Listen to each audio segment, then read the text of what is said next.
तो बच्चों आज आपको हम कुछ प्रश्नों का अध्ययन कराने वाले हैं, जिनमें से पहला प्रश्न है 7,3। 7,3 की y अक्ष से दूरी क्या होगी। तो देखो, पहले वाले को x, दूसरे वाले को y, यानी x, y में हमारे बिंदु होते हैं। x, y में हमारे बिंदु होते हैं। तो जब y अक्ष से पूछे तो x का मान लेना है, और जब x अक्ष से पूछे तो y का मान लेना है। देखो, y अक्ष से पूछ रहा है, यानी y अक्ष से दूरी क्या होगी, तो हमें किसका मान लेना है, x का। देखो, फिर पूछ रहा है -3,5 की y अक्ष से दूरी। बच्चों, y अक्ष से पूछा है तो ये x होता है, ये y, किस चीज़ का मान रखना है, x का। फिर 4,5 की x अक्ष से दूरी। यहाँ पर बच्चों x अक्ष से पूछा गया, इसलिए हमें y का मान लेना। y का मान कितना है, 5। फिर 5,-3 की x अक्ष से दूरी। तो यहाँ पे देखो, x अक्ष से पूछ रहा है, इसलिए हमें किसका मान लेना है, y का, -3। 3,4 की y अक्ष से दूरी।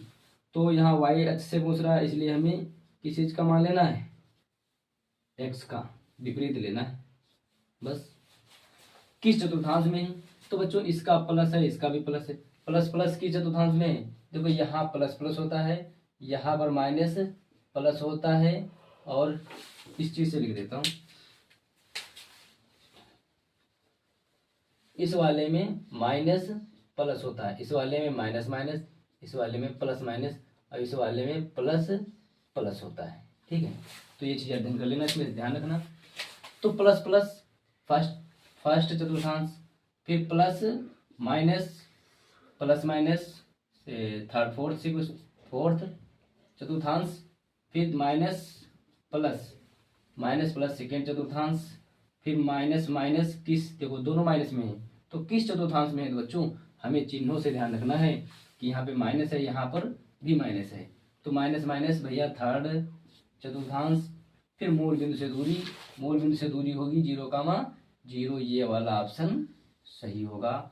मूल बिंदु से दूरी 0,0, आपको इसका अध्ययन करना है। ठीक है, यहाँ पर बस चिन्ह देखना है कि जिस चतुर्थांश से पूछा जाए उसका चिन्ह देख लो। प्लस माइनस है तो किस में होगा, प्लस प्लस होगा तो किस में होगा। ओके, तो सभी लोगों को समझ में आ चुका होगा, आप लोग अच्छे से इसको कर लीजिए। कर लो।